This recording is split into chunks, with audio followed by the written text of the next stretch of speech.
At the sound of the tone, it is now podcast day. Welcome to episode number 9, Happy 909, brought to you by my fine guest, Alex Navarro, Number 9. Austin Walker, Number 9. and Jeff Backlar. Number 9. Nice. Everybody got in a shot. Yeah. Here we are in our post-Evo world. It is a post-Evo world. That's Evolution, the evolution of fighting. Yeah. Fighting game tournament. Evo. There was a fighting game tournament this down weekend, in past weekend. Vegas. Las Vegas. When was the last time fighting Vegas. truly evolved? Boy, I don't know. Street Fighter 2? Like, really? No, he means like fundamentally. UFC has those new uniforms that are real ugly.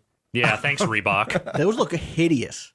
I'm not a UFC guy. I was way more into it when it was just Jimmy John's logos pasted on everyone. Like that. This stuff is garbage. Was it there were no uniforms, just Jimmy No, it was John's just- like over your Yeah, Jimmy it was Dong? just like this dude who had like icicles on his trunks Oh, because he was called the Iceman. oh. And Well, it was like boxing. Yes. Everyone had their own. You could basically wear what you want. You had your own sponsors, and that was the deal. a flag. Yeah. And now it's like everyone looks like I didn't know there were uniforms in UFC. Well, so there are now. They And signed a deal. I believe it was a Reebok, right? Yeah, it was Reebok. Yeah, so they signed a deal with Reebok where they're the only apparel sponsors now for the UFC. And the new uniforms look like something out of like a bad sci-fi movies from like 1982. That's great. That sounds okay. Triangles and the word Reebok and just like it's bad.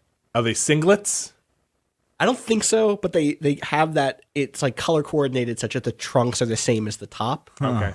The fact that there even is a top is what makes it all the weirder. But also the real thing is that they made this deal because they signed this big thing with UFC, but now this screws over a lot of the fighters because they all had independent sponsorships and now they can't display those, and that's costing them a ton of money. Yeah, So they just fired their biggest, like they're one of their longtime cutmen, who was like he's like cut man in the corner. You know what I Yeah. mean? Like, Yeah. And he was making money on sponsorships too, and now he isn't. And he was like, man, I don't like this. I'm mad about this. And they're like, all right, bye. How's there no like UFC fighter union guy, rep guy who Listen, like unions got busted bad. no, but like there's player associations in every sport. Let's go get our inflatable rat.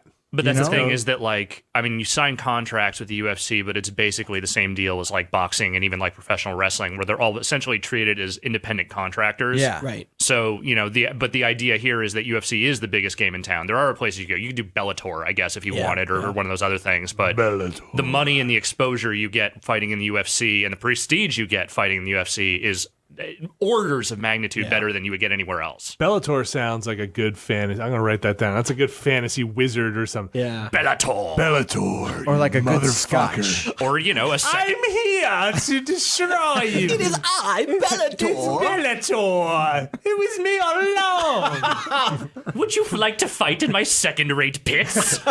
Bellator, you devil. We have a Spike TV deal. I don't know why you trusted me the whole time. Sponsorships. Fuck you. Bellator, you're gonna pay. Bellator. You'll see your Jimmy John's logos in hell.